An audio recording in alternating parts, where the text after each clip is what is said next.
ইউক্রেনের দিনিপ্রো শহরে বৃহস্পতিবার হামলা চালায় একটি রুশ বিমান। এই হামলাকে অস্বাভাবিক হামলা বলে দাবি করেছেন প্রত্যক্ষদর্শীরা। মূলত এই হামলার মাধ্যমে এমন এক বিস্ফোরণ ঘটানো হয় যা প্রায় 3 ঘন্টা ধরে চলতে থাকে।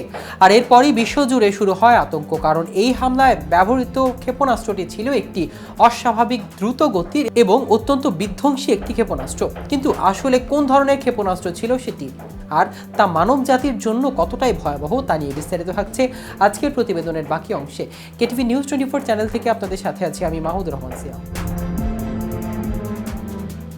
ইউক্রেনীয় কর্মকর্তারা রাশিয়ার সামরিক বাহিনীর এই ক্ষেপণাস্ত্রটিকে আন্তঃমহাদেশীয় ব্যালিস্টিক ক্ষেপণাস্ত্রের সঙ্গে তুলনা করেছেন। তবে পশ্চিমা কর্মকর্তারা এই অভিযোগ অস্বীকার করেছেন। তারা বলেন, এই ধরনের হামলা হলে যুক্তরাষ্ট্র পারমাণবিক সতর্কতা জারি করত এবং তারা দাবি করেছেন এভাবে হামলা চলতে থাকলে তৃতীয় বিশ্বযুদ্ধের শঙ্কা তৈরি হতে পারে।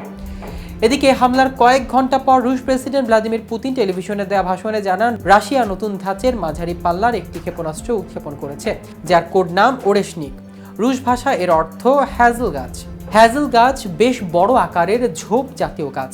এর পাতা চারদিকে গুচ্ছ হয়ে ছড়িয়ে পড়ে। গাছটির অবয়বের সাথে বিস্ফোরণের সাদৃশ্য রয়েছে। এদিন প্রেসিডেন্ট ভ্লাদিমির পুতিন বলেছেন ক্ষেপণাস্ত্রটি ম্যাক 10 অর্থাৎ প্রতি সেকেন্ডে 2.5 থেকে 3 কিলোমিটার গতিতে চলছে।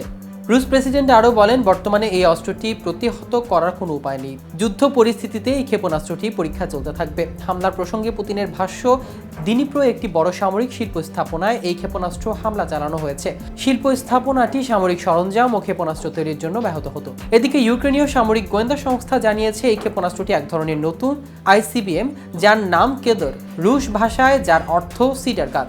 এই সংস্থা আরও জানান, এটি ম্যাক 11 গতিতে এগিয়ে এবং উৎক্ষেপণ স্থল রাশিয়ার আস্ট্রাখান থেকে 1000 কিলোমিটার দূরে অবস্থিত। ইউক্রেনের দিনিপ্রোতে পৌঁছাতে 15 মিনিটের সময় নিয়েছে।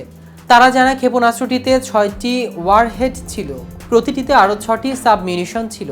ওয়ারহেড হলো ক্ষেপণাস্ত্রের সম্মুখ অংশ যাতে বিস্ফোরক এজেন্ট থাকে এবং সাবমিউনিশন হলো বিস্ফোরক যা ক্ষেপণাস্ত্রের ওয়ারহেড থেকে ছাড়া হয়। এগুলোর একটি ক্যানিস্টার থাকে যা মধ্য আকাশে খুলে যায় এবং বিশাল এলাকা জুড়ে ছড়িয়ে বিস্ফোরিত হয়। এদিকে পুতিন আরও জানান, ওরেশনিকের গতি ম্যাক 10 অর্থাৎ প্রায় কিলোমিটার প্রতি 2.5 থেকে 3 সেকেন্ড। এই গতি ও ক্ষেপণাস্ত্রের মাঝপথে গতিপথ পরিবর্তনের ক্ষমতা একে কার্যকর অনাক্রমণিক করে তুলেছে। আধুনিক কোনো বিমান প্রতিরক্ষা ব্যবস্থা এই ক্ষেপণাস্ত্র প্রতিহত করতে সক্ষম নয়। রাশিয়ার সামরিক বিশেষজ্ঞরা জানিয়েছেন, ওরেশনিকের পাল্লা 3000 থেকে 5000 কিলোমিটার পর্যন্ত হতে পারে। এদিকে ইউক্রেনীয় সংবাদ মাধ্যমের সূত্র থেকে জানা যায়, এই ক্ষেপণাস্ত্রটি কোপুস্তিন ইয়ার রেঞ্জ থেকে নিক্ষেপ করা হয় যা দনিপ্রো থেকে প্রায় 900 কিলোমিটার দূরে অবস্থিত। সামরিক বিশ্লেষক দিমিত্রি কর্নেভ এটিকে রাশিয়ার মাধ্যমে পাল্লা ক্ষেপণাস্ত্রের প্রথম যুদ্ধক্ষেত্র ব্যবহার বলে উল্লেখ করেছেন। সর্বশেষ খবর, ওরেশনিকের মতো নতুন প্রজন্মের মরণঘাতী ভয়ঙ্কর এই অস্ত্র ইউরোপ জুড়ে ইতোমধ্যেই নিরাপত্তাজনিত উদ্বেগ সৃষ্টি করেছে। এই বিষয়ে সামরিক বিশ্লেষকরা বলেছেন, এই ক্ষেপণাস্ত্র ইউরোপের প্রায় প্রতিটি দেশকে হুমকির মধ্যে ফেলতে পারে। দর্শক, আজ এ পর্যন্তই। সারা বিশ্বের নিত্য নতুন সকল আপডেট পেতে কেটিভি নিউজ 24 এর সাথে থাকুন। ধন্যবাদ।